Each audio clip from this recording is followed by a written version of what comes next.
Hi, this is Renee with Bushel in a Basket. Today I'm going to make cheesy scallop potatoes.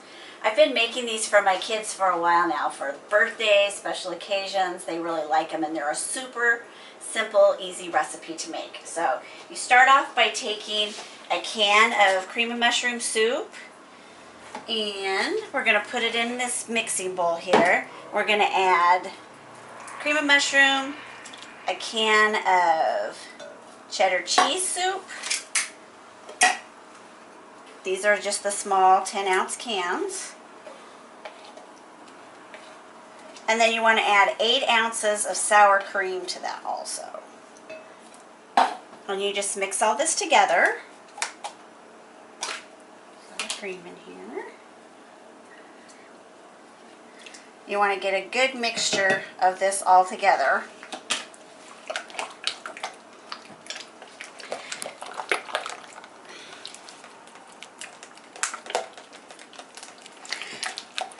And then what we do is we take just the southern style hash brown potatoes. You want to use this two-pound bag here. I'm going to cut it open. I'm going to put this in a dish, in a separate dish here.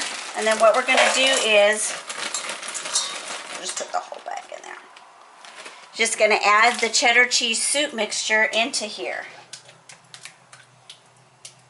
This works better if the potatoes are slightly thawed. This cheese soup tends to stick to the potatoes a little better if you have the potatoes thawed out. So you just want to mix all this together really good.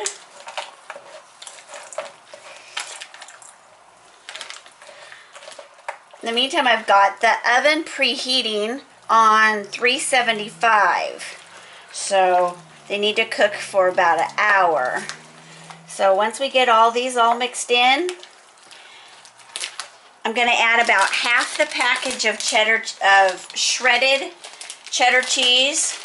We like the sharp cheddar. You can also use, a mild cheddar, or you could use a mixture of like the Mexican style cheese.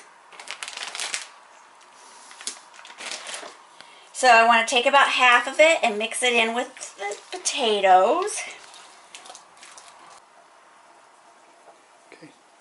Okay, so we've got the 9x13 casserole dish out. I've sprayed it with the non-stick cooking spray. Now we're going to add the potatoes in the pan.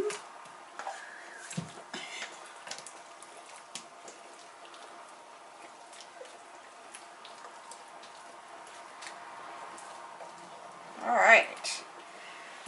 Now we want to flatten all this out in here.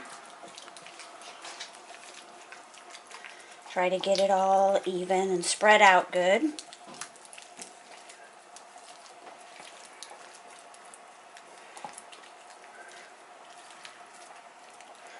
You can also, if you have a big group and you're making this for, a larger group of people, you can always double the recipe up, triple the recipe. It's really easy. You just add an extra 2 cans of soup, another package of potatoes.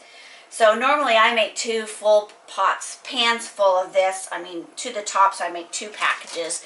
And then the cheese goes on the top. So you're going to take the rest of the cheddar cheese that's in your package, and you're going to sprinkle this over the top.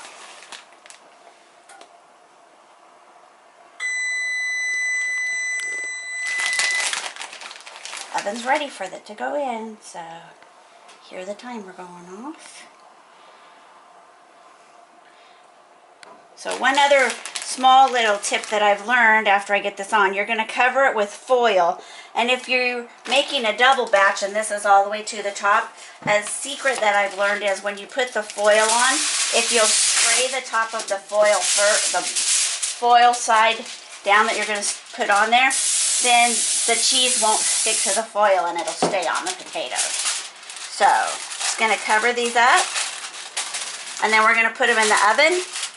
We're going to cook them for about an hour on 375, and then when that gets done, we're going to take the foil off, and then we're going to cook them for another 15 minutes so that the cheese will get brown on the top. In an hour, so I took the potatoes out of the oven. We're going to see how they look, and they look really good. They're all bubbling. They're starting to crust up around the outside edges, as you can see. So I'm going to take the foil off now. I'm going to put them back in the oven and cook them for 10 or 15 more minutes, and then that'll make the cheese on the top get that nice golden brown color that we want, as you'll see. So I took the potatoes out of the oven. You can see they've got this dark crust all the way around the outside edges. That's my husband and my kids' favorite part, is the outside where it gets the crunchy part. So we're just gonna scoop them, let them cool off for a little bit, then I'll scoop some out and we'll give it a taste. But it's one of our favorites. You need to try it.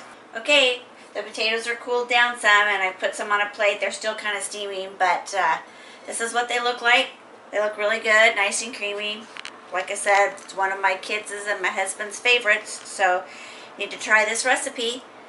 And this is Renee at Bushel in a Basket, and feel free to visit our website for other recipes at bushelandabasket.com.